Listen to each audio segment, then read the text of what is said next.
Hello guys, मैं आज आपको दिखाता हूँ मेरे पास जो पेंसिल है किंग वन की तरफ से आने वाला।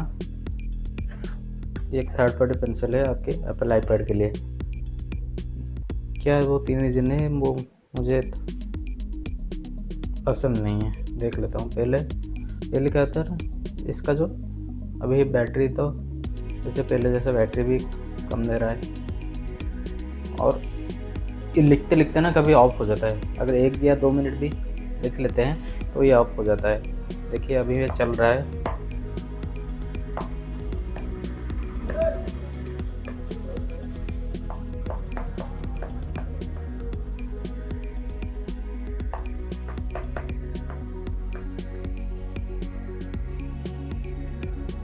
जैसे अभी मैं अगर 1 या 2 मिनट भी गैप दे देता हूँ तो ये ऑफ हो जाता है, चलता नहीं है। दोबारा अगर मैं उस पर डबल टैप करूँगा तो ये जाके ये ऑन होगा।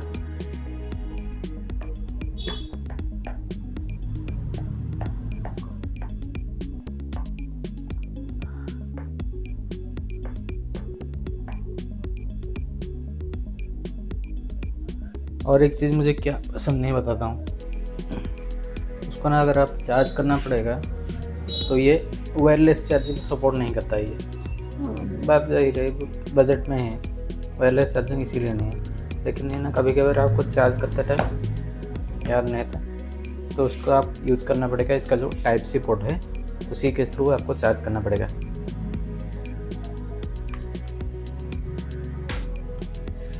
जैसे अगर आप चार्ज करना है तो चाहें तो इसके टाइप सी पोर्ट से और टैबलेट सी पोर्ट से एक टाइम देखिए ये ब्लिंक हो रहा है, चार्जिंग भी हो रहा है। ये चार्जिंग के टाइम राइटिंग सपोर्ट नहीं करता है। ये मुझे इसकी ड्रॉबैक लगा एक।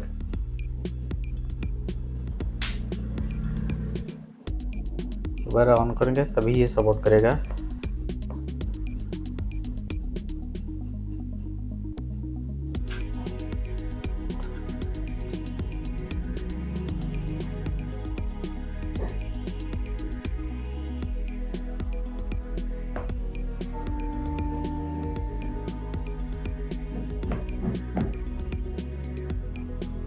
चार्जिंग निकालेंगे तभी जाके आप लिख पाएंगे उसमें।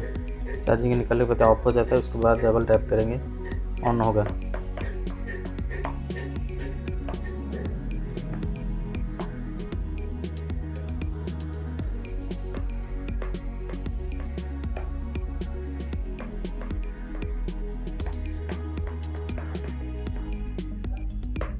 लेटेंसी भी कभी कभी मिस होता है। अगर आप एकदम पिन पॉइंट डाल के नहीं इसको टच नहीं करेंगे तो सिलेक्ट नहीं होगा। देखिए मैं अगर थोड़ा सा भी टिल्ट कर देता हूँ निब तो सिलेक्ट नहीं होता है। हो गया। जैसे मैं टच कर रहा हूँ ये सिलेक्ट नहीं होता। थोड़ा सा पॉइंट करके इसको टच करना फिर उसके बाद सिलेक्ट होगा। इसमें और एक दिक्कत मुझे लगी, आप इसमें ऐप को मिनिमाइज नहीं कर सकते और ना ही ऐप स्विच कर सकते हैं। जैसे मैं फिंगर से स्वाइप करता हूँ ये मिनिमाइज हो गया।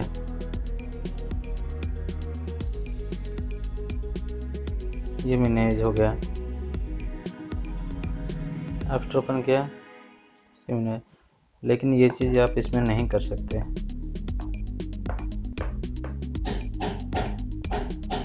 देखिए ये चीज़ हो गया, मिनिमाइज कर सकते हैं।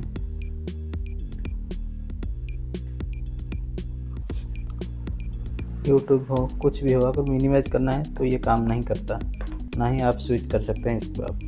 इसलिए आपको मैनुअली हाथ में ही ऐप स्विच करना पड़ेगा। जो कि थोड़ा अगर आप आर्टिस्ट हो, स्केचिंग वगैरह करते हो तो आपको बार बार अगर पेंसिल नीचे रखेंगे आते हैं, थोड़ा ड्राइंग में भी फ्लो टूट जाता है। इसलिए तो मैं कम से कम ये फीचर तो देना चाहिए था निकॉन। और एक चीज़, हम बात सही है, बजट भी है। 1500 रुपये का मैंने लिया था और एप्पल पेंसिल है लगभग इसका 10 गुना है। 10,000 10,000 11-12 हज़ार के करीब आता है वो एप्पल पेंसिल प्रो। उसके मुकाबले तो सस्ता ही है, लेकिन सस्ता के साथ साथ फीचर भी कम ही है इसमें। नहीं, अगर ड्राइंग के टाइम कोई भी यहाँ शॉर्टकट की नहीं है। अगर जैसे सैमसंग के S Pen में है, एप्पल पेंसिल प्रो में स्विच दबा के उसको आप इरेजर के थ्रू यूज़ कर सकते हो। जैसे वैसे मैनुअली आप यहाँ इरेज को सिलेक्ट करना पड़ेगा, उसके बाद इसको इरेज कर पाओगे, लेकिन ऐसा नहीं है। लेकिन S Pen और एप्पल पेंसिल प्रो में वहाँ के स्विच होता है। जैसे मैं दिखाता हूँ, मेरा सैमसंग का S Pen है। जैसे मेरे सैमसंग गैलेक्सी टैब के साथ ही S Pen आया था इंक्लूडेड। बस इसको आप प्रेस करना है और ये इरेजर की तरह काम करता है। दिखाता हूँ वैसे मैं टैब के साथ आपको। जैसे मैं दिखा देता हूँ, मेरा S Pen है, यह सैमसंग की टैबलेट है मेरा, इसमें कुछ ड्राइंग वगैरह करता हूँ मैं।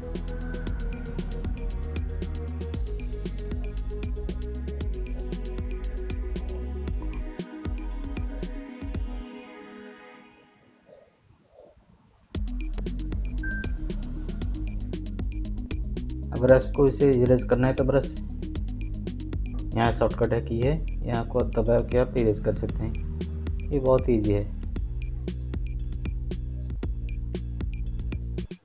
लेकिन ये चीज़ ना किंग वन की पेंसिल में नहीं है, कोई शॉर्टकट की नहीं है। जबकि सैमसंग में है, एप्पल पेंसिल प्रो भी मिलता है। इसलिए मैं तो जल्दी एप्पल पेंसिल प्रो में अपग्रेड करने वाला हूँ। हाँ, अगर आप स्केचिंग वगैरह ज़्यादा नहीं करते तो कोई प्रॉब्लम नहीं, इसमें आपका काम चल जाएगा। लेकिन मेरा तो स्केचिंग वगैरह ज़रूरी है, इसलिए मैं तो अपग्रेड करने वाला हूँ।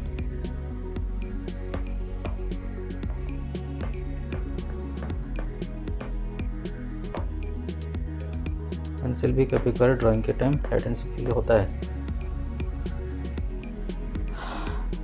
लेकिन हाँ, दो चीज़ मुझे इसकी पेंसिल की अच्छी लगी, वो ये है, एक तो ये ब्लैक कलर में आता है, जो कि अभी तक एप्पल पेंसिल ब्लैक में नहीं लॉन्च हुआ है, खाली वाइट कलर में ही है। और मुझे पर्सनली ब्लैक कलर बहुत पसंद है, इसलिए मैं तो ये पेंसिल रखने वाला हूँ कभी कैजुअल यूज़ के लिए। और एक एप्पल पेंसिल प्रो भी लाने वाला हूँ ड्राइंग के लिए, वो परफेक्ट है, उसमें फीचर भी ज़्यादा है।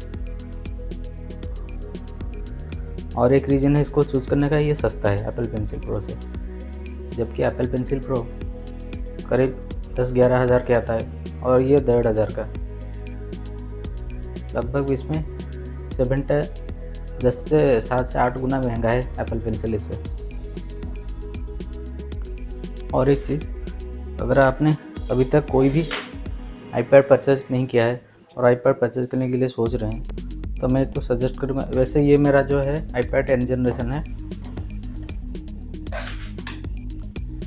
लेकिन अगर स्केचिंग वगैरह अगर ज़्यादा करते हैं आप, प्रोसेसर भी और ज़्यादा चाहिए, तो मैं तो रिकमेंड करूँ कम से कम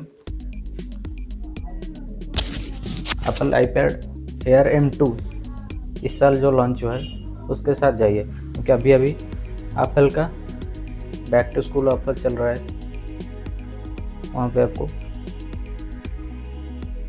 आईपैड एयर के साथ एक तो 10% डिस्काउंट मिलेगा। अभी जिसका प्राइस है अभी 60,000, 10% अगर स्टूडेंट डिस्काउंट मिलता है तो 54 में मिल जाएगा।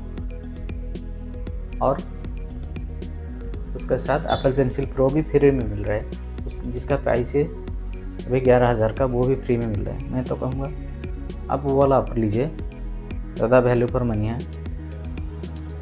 अगर आपके पास 64 GB है स्टोरेज, यही आईपैड 10 जनरेशन या 9 जनरेशन, कोई प्रॉब्लम नहीं है। अगर आपके नेट वो फुलफिल कर रहा है तो आपको अपग्रेड करने की ज़रूरत नहीं है। 64 GB से भी आप आराम से काम चल जाएगा। आप अगर कभी भी स्टोरेज की दिक्कत होती है तो अगर आपके पास एक्सटर्नल हार्ड ड्राइव है या SSD है, तो टाइप C पोर्ट के थ्रू उसको डाल के और डाटा ट्रांसफ़र कर दीजिए, स्टोरेज दोबारा खाली हो जाएगा।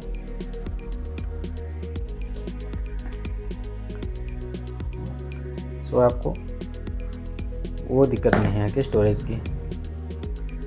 और वैसे भी एप्पल का भी iCloud स्टोरेज में 5 GB का फ्री स्टोरेज मिलता है, उसके पे आप यूज़ कर सकते हो।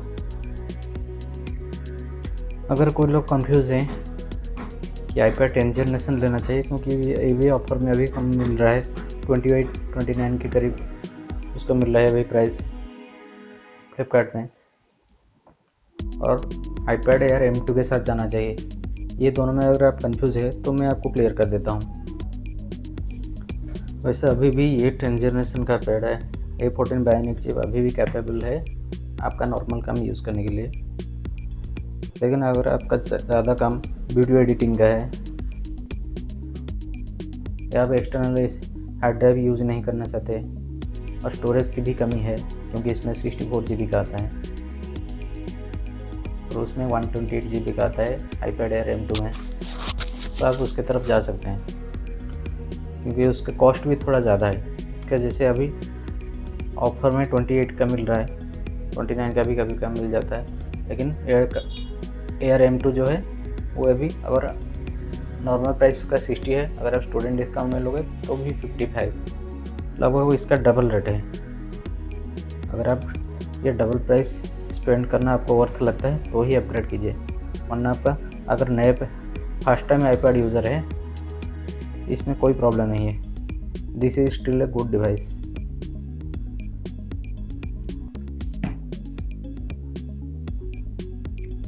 अगर चैनल पर नए हैं तो प्लीज़ सब्सक्राइब कीजिए। आगे और भी iPad के टिप्स और गाइड वगैरह मैं लाने वाला हूँ।